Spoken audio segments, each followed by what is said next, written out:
700 वर्षापूर्वीच्या दीपावलीतील श्री गुरूंची ही लीला ऐकल्यावरती अंगावरती शहारे येतील. तुम्ही कधी ऐकलंय? एकाच वेळी 8 ठिकाणी उपस्थित असणारे श्री गुरु. गाणगापुरात वास्तव्यात असताना दीपावलीचा सण आला. 7 जण वेगवेगळ्या गावात असणारे त्यांचे शिष्य त्यांना घरी येण्याचं निमंत्रण देण्याकरता आले. प्रत्येकाला श्री गुरूंनी प्रथम आपल्याच घरी यावं असं वाटत होतं. आपापसात भांडण सुरू झालं. एकमत होत नव्हतं. श्री गुरु म्हणाले, मी सर्वांच्या घरी येईल, पण तुम्ही क्रम ठरवा. पण भांडण वाढत असल्याने श्री गुरूंनी प्रत्येकाला एकांतात बोलावलं. प्रत्येकाला सांगितलं, मी फक्त तुझ्याच घरी येईन, शांतपणे गावी जा. गावातील भक्त विचारतात, गुरुदेव मग आम्ही दर्शन कसं घ्यायचं? श्री गुरु म्हणाले, चिंता करू नका, मी इथेच राहणार आहे. धनत्रयोदशीच्या संध्याकाळी श्री गुरूंनी मंगल स्नान केलं.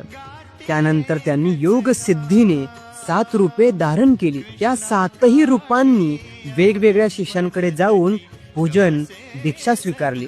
त्याच वेळी गाणगापुरातही ते उपस्थित होते आणि भक्तांनी दर्शन घेतलं. कार्तिक पौर्णिमेला सर्व शिष्य मठामध्ये जमले. प्रत्येक शिष्याने सांगितलं, दीपावलीच्या दिवशी श्री गुरु आमच्याकडे आले होते. पुरावा म्हणून त्यांनी श्री गुरूंना दिलेल्या वस्तू दाखवल्या. ग्रामस्थ म्हणाले, पण श्री गुरु तर गाणगापुरातच होते. गाणगापूर वासियांनी जेव्हा सत्य ऐकलं त्यानंतर रहस्य उघड झालं. श्री गुरूंनी 8 विविध रूपे धारण केली होती. सर्वांनी श्री गुरूंचा सामर्थ्य आणि भक्तवत्सल स्वभाव पाहिला. दीपाराधना संपन्न झाली. भक्तांनी स्तुती केली व ब्राह्मणांना भोजन दिलं.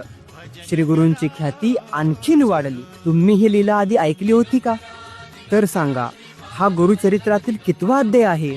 श्री गुरूंच्या शक्तीवरती श्रद्धा असेल तर जय गुरुदेव लिहा. ही कथा नक्की शेअर करा. आपल्या दत्तगुरु परिवारातील सर्व दत्त भक्तांना दीपावलीच्या दत्तमय शुभेच्छा.